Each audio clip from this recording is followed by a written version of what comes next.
channel Ngulik Horor.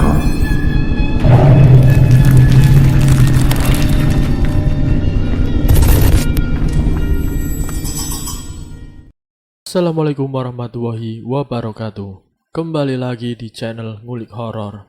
Channel ini menceritakan tentang kisah-kisah misteri.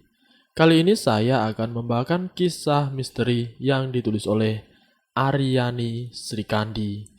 Kalian juga dapat mengunjungi FB-nya langsung ya. Nanti link saya akan sediakan di kolom deskripsinya. Oh ya, di dalam cerita ini nama dan tempatnya disamarkan semua ya, untuk menjaga privasi pihak yang terlibat di dalamnya. Yuk, daripada kita lama-lama, langsung saja kita simak ceritanya. Bismillahirrahmanirrahim. Kali ini saya akan membawakan kisah misteri yang berjudul Tetanggaku Berhamburan Harta dari Pesugihan. Pada di sebuah daerah di tempatku dibesarkan, ketika aku berumuran 10 tahun, di daerah tempatku sempat heboh karena banyak sekali warga yang kehilangan uangnya. Bukan hanya satu warga saja, hampir seluruh warga kehilangan uang yang disimpan di rumahnya. Hanya sedikit warga yang tidak pernah kehilangan uang, termasuk keluargaku. Karena dulu kata almarhum Abah pernah bilang, percayalah kepada yang kuasa atas segala kekuatannya, dan jangan takut sama sekali terhadap ciptaannya kecuali sang penciptanya. Di setiap sudut rumah atau di dekat jendela, pintu-pintu celah-celah rumah selalu kami pasang dengan tulisan Arab. Di suatu hari sekitar jam 6 maghrib, ada seorang laki-laki yang berjalan membungkuk, padahal dia belum terlihat tua. Kita sebut saja namanya Bapak Tony. Dia terkenal di daerahku karena tergolong warga paling kaya dan sombong juga angkuh. Aku melihat dia dengan sangat terheran, seperti sedang menggendong sesuatu. Dan aku mencoba mendekati dan sedikit bersembunyi di semak-semak. Aku pun terkejut melihat Bapak Tony sedang menggendong anak kecil yang wajahnya pucat kecil, hanya mengenakan seperti popok berwarna putih.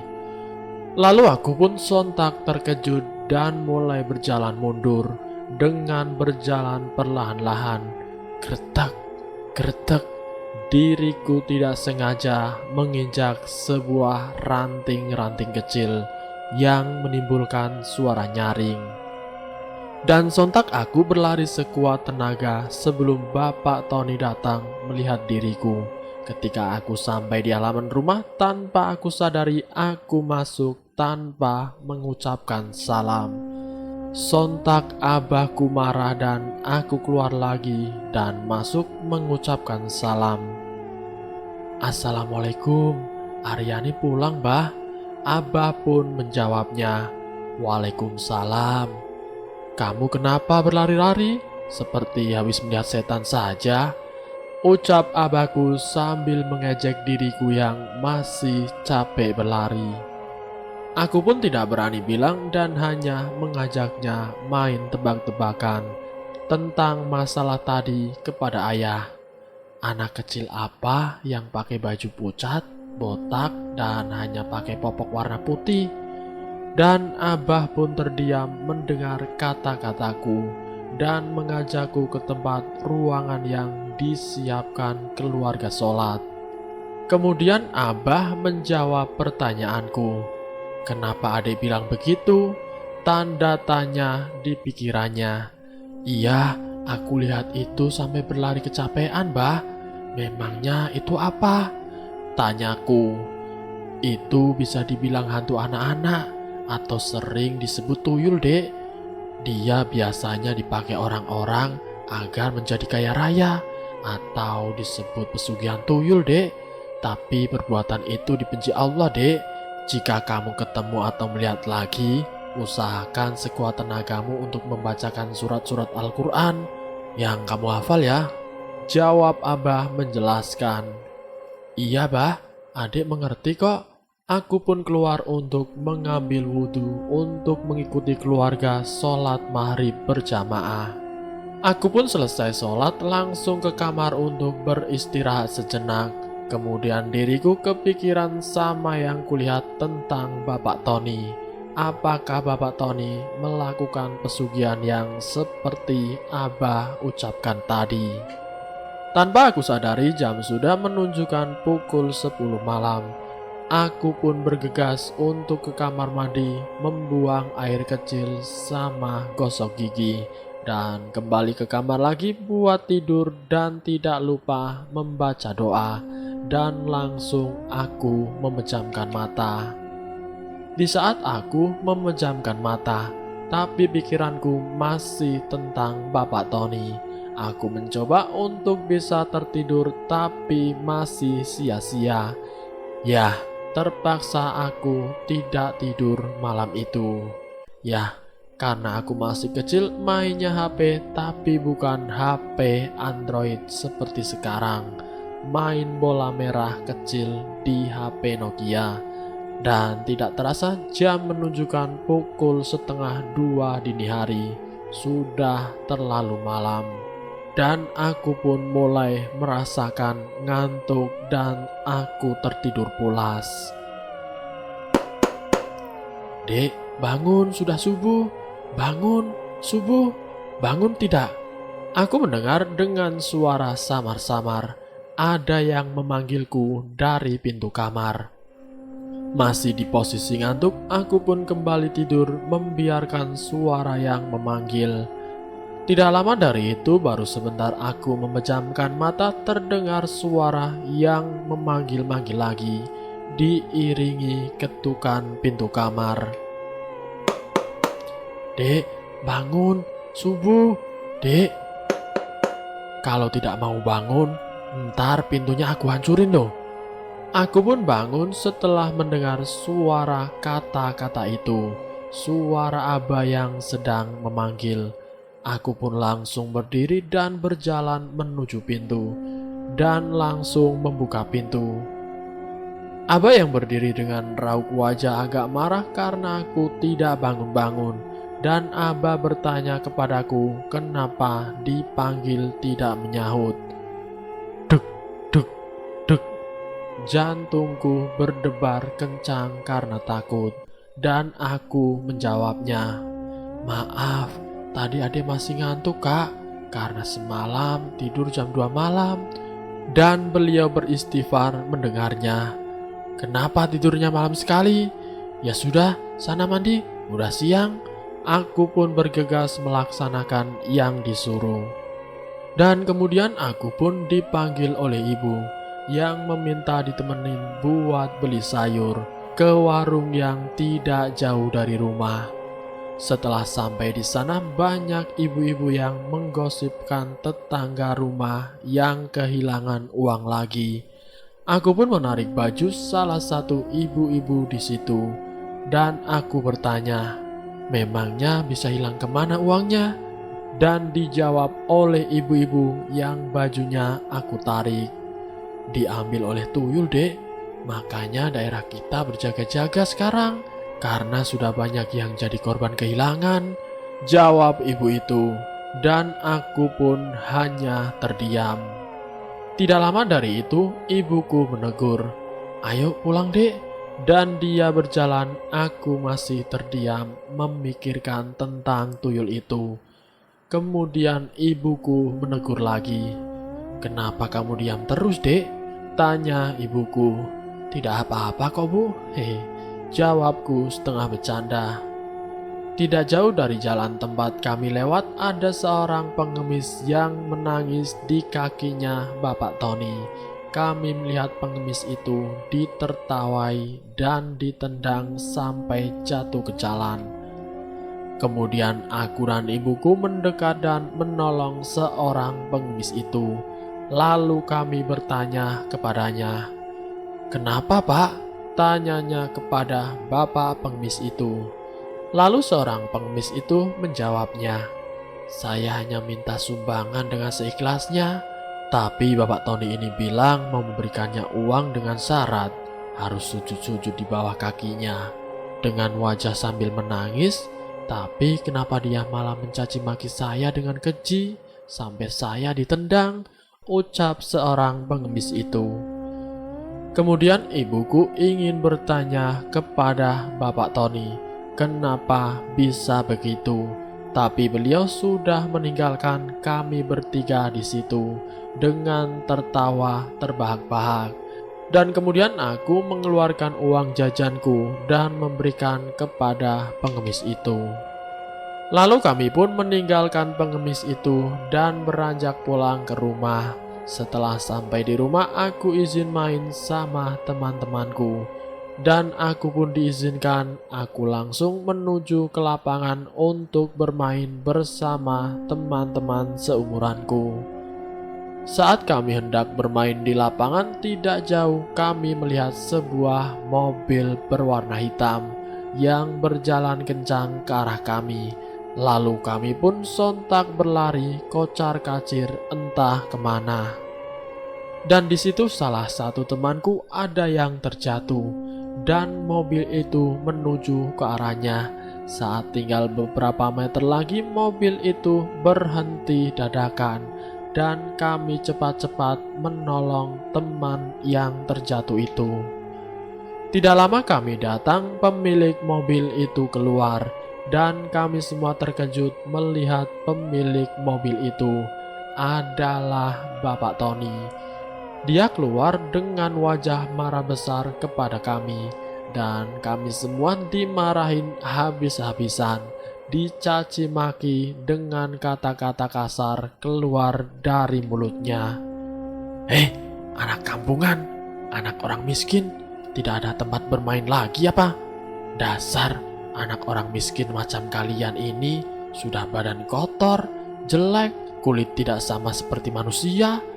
Wajar saja kalian dijadikan Tuhan orang miskin, karena memang tidak pantas jadi orang seperti saya. Hahaha, muka saja hampir sama seperti kotoran. Hahaha, ucap Bapak Tony dengan kasar. Kemudian aku pun sontak berdiri, yang melihat Bapak Tony yang berperilaku kasar kepada kami semua. Teman-teman tidak ada yang berani menjawab kata-kata Bapak Tony. Dan aku yang berdiri langsung membalas kata-kata kasarnya.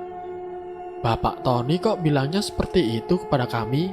Kami semua tidak bersalah. Dasar Bapak Tony yang baru belajar bermobil-mobilan dan asal-asalan bawanya. Hampir saja mau menabrak kami semua.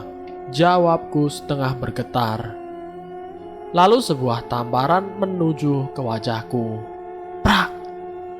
Bocah masih kecil sudah berani sama orang tua. Tidak ada sopan santun sekali. Dasar kamu, anaknya siapa kamu? Bapakmu itu miskin. Dan kamu anaknya akan ikut miskin juga. Haha, serkas Bapak Tony. Aku pun sontak marah ketika nama abahku disebutkan dijelek-jelekan oleh Bapak Tony. Bapak Tony yang tidak punya pikiran manusia. Pikiran bapak sama halnya dengan pikiran hewan, sama-sama tidak punya jati diri, jawabku. Lalu Bapak Tony dengan raut wajah marah meninggalkan kami semua karena kata-kataku yang membuatnya kesal. Sebelum dia menaiki mobil, dia mengambil uang cukup banyak dan melemparkan ke arah wajah kami dan langsung meninggalkan kami di sana. Lalu teman-temanku langsung cepat-cepat mengambil uang itu. Aku pun ikut mengambil, tetapi aku mengucapkan bismillah. Tidak disangka uang itu panas saat aku pegang, dan aku memberitahu teman-temanku.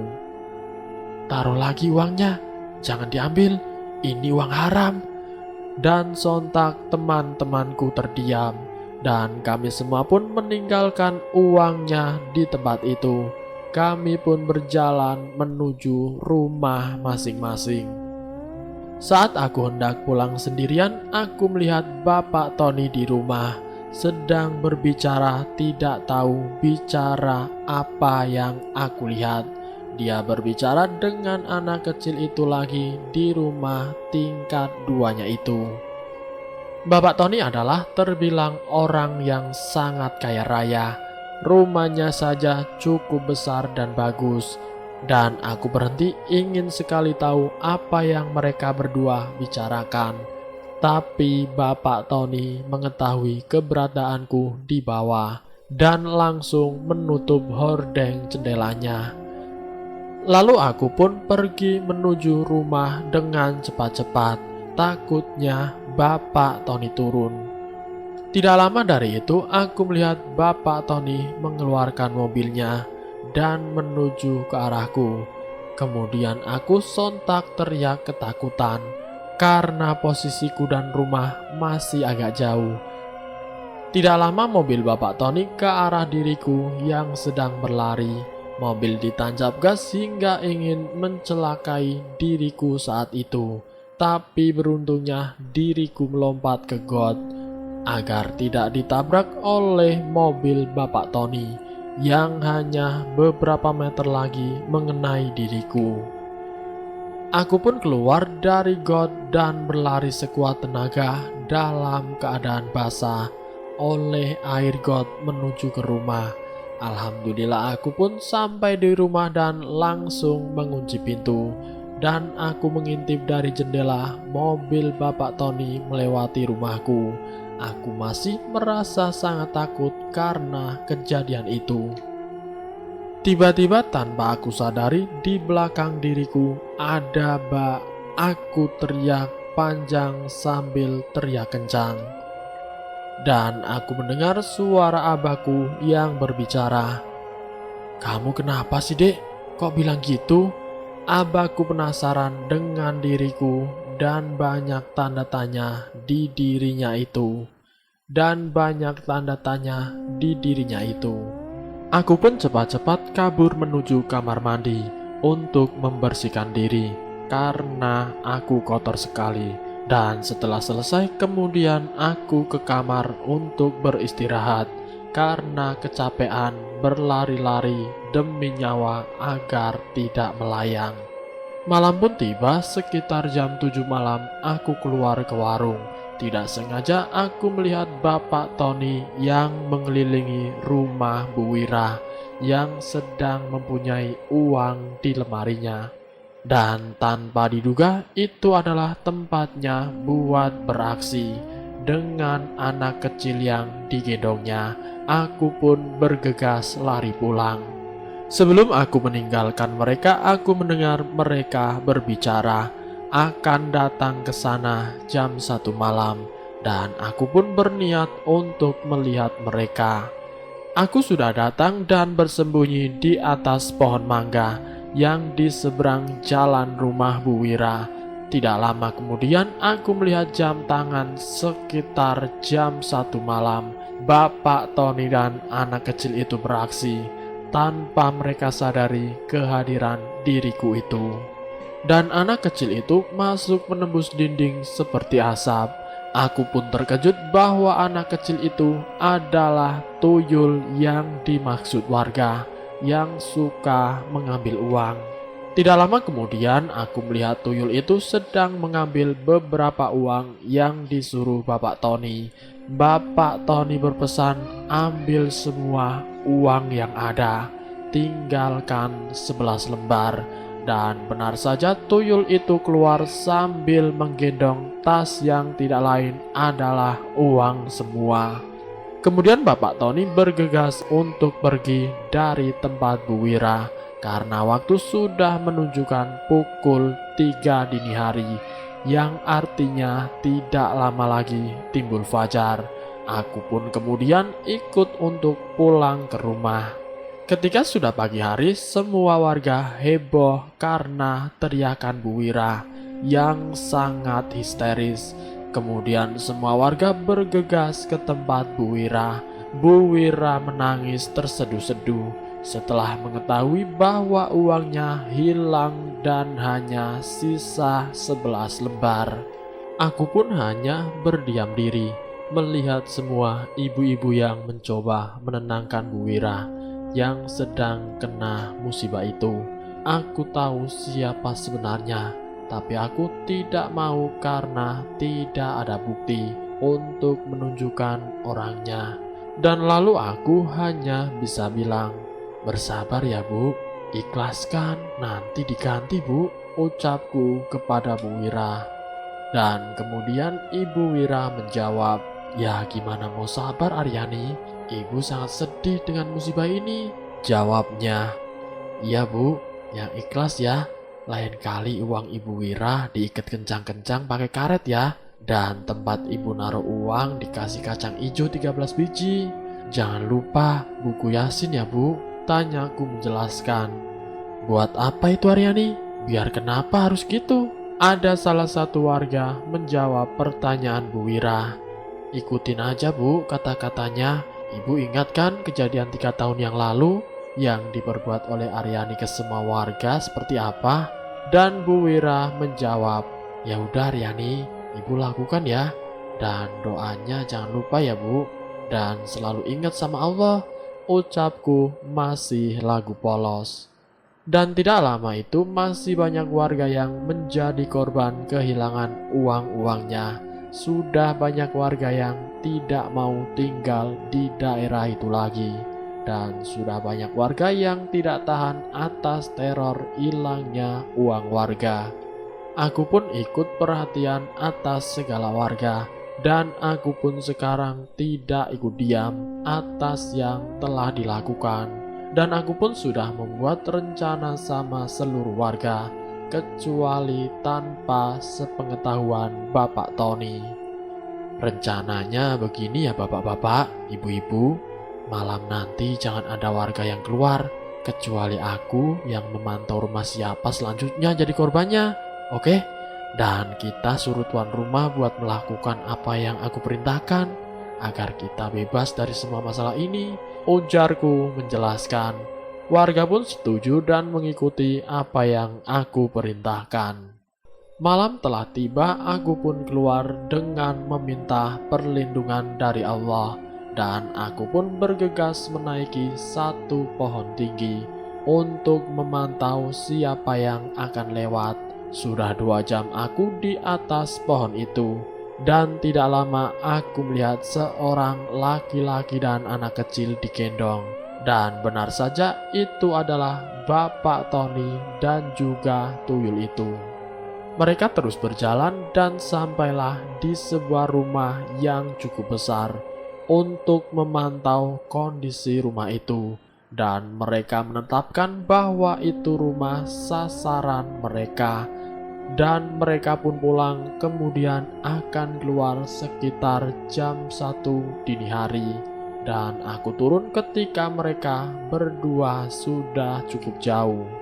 Serbrak, aduh sakit, ucapku karena tergesa-gesa turun dari pohon dan merosot tanpa hati-hati. Dan aku bergegas menuju rumah yang akan jadi sasaran Bapak Tony sama tuyul itu. Kemudian aku menekan bel, dan benar saja aku kaget melihat siapa pemilik rumah itu adalah orang tuanya temanku. Ia adalah Ibu Nani. "Aryani, ada apa malam-malam datang? Katanya jangan ada yang keluar. Kok kamu keluar?" Dan aku langsung meminta untuk diajak masuk dan mulai berbisik-bisik dengan Ibu Nani. Kemudian Ibu Nani terkejut mendengarnya. Kemudian kami segera membuat perangkap. "Bu Nani, ada kaca tidak?" tanyaku. "Ada Aryani, buat apa?"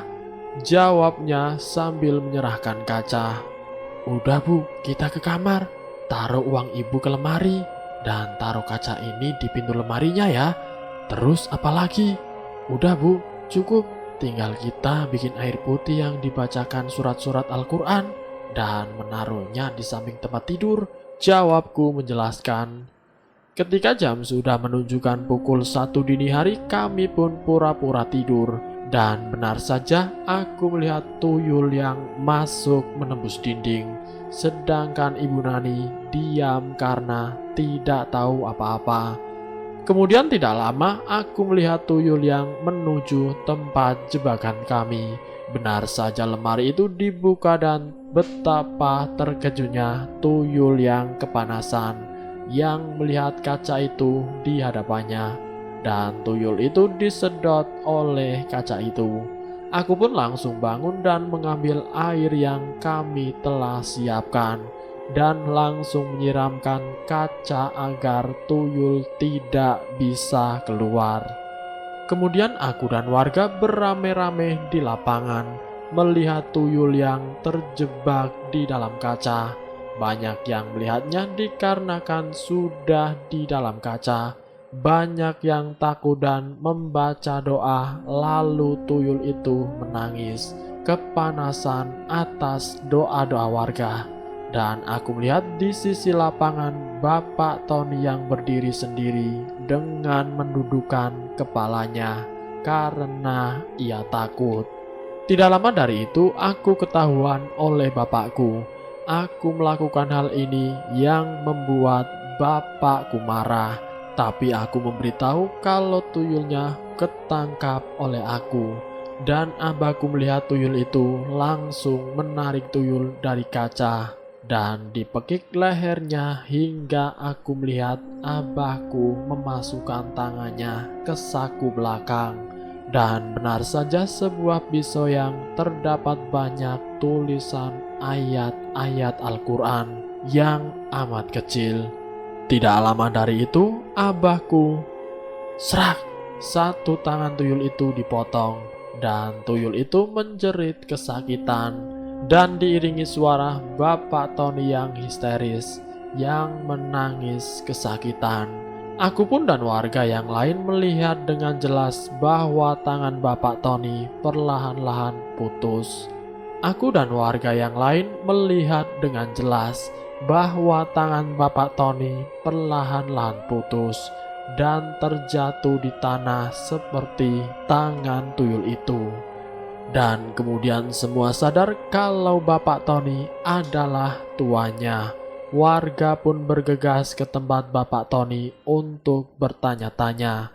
Dan tanpa disadari warga main hakim sendiri hingga membuat Bapak Tony babak belur.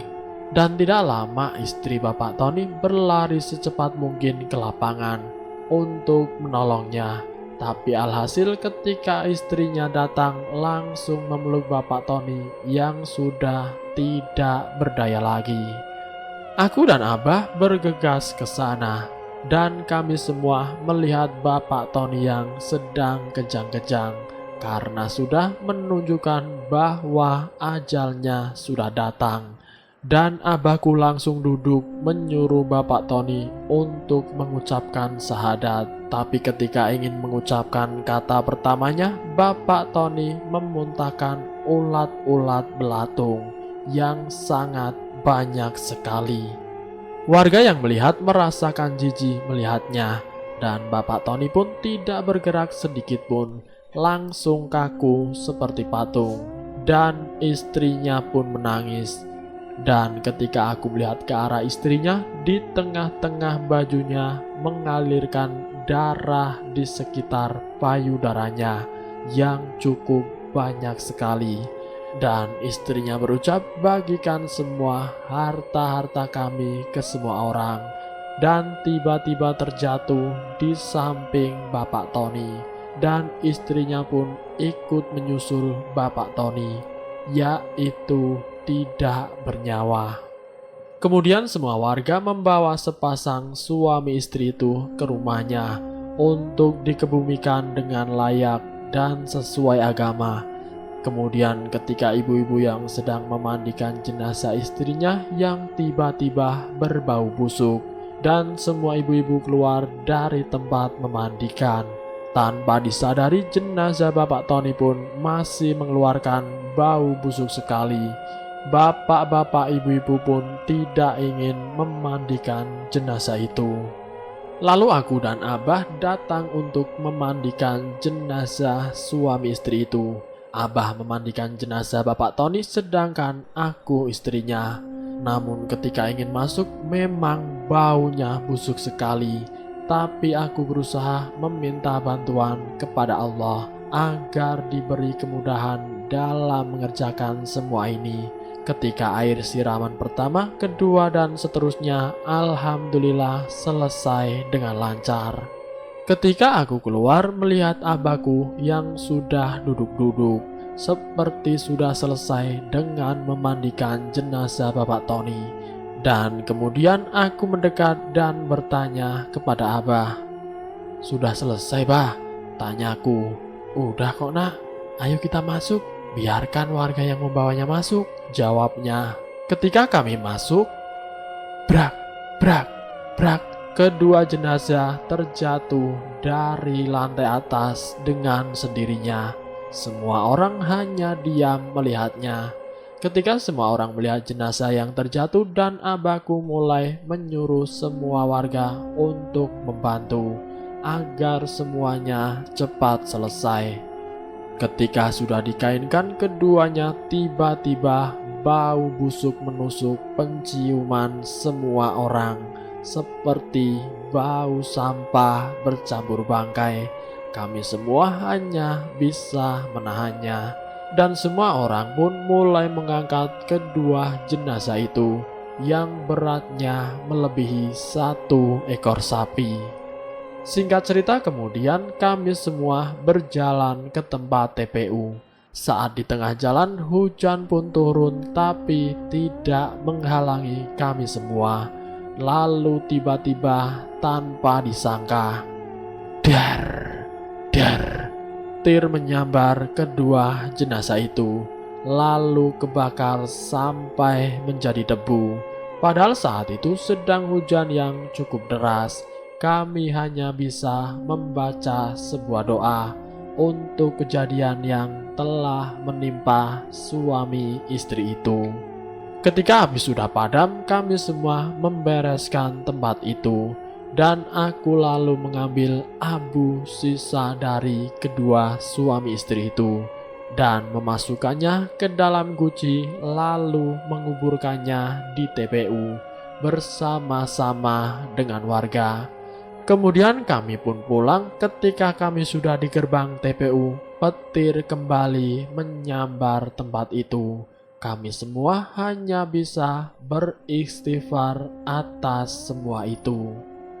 Dan selesai.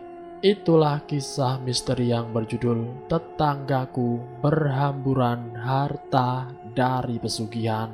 Semoga kita semua bisa mengambil pelajaran dari cerita ini. Dan semoga pula kita dijauhkan dari hal-hal yang seperti itu.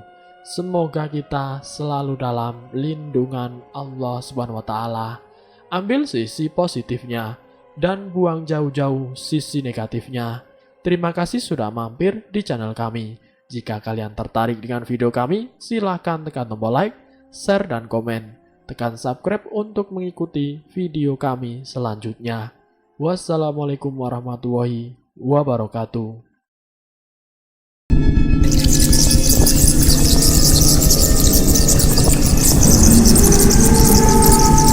Selamat datang di channel Ngulik Horor.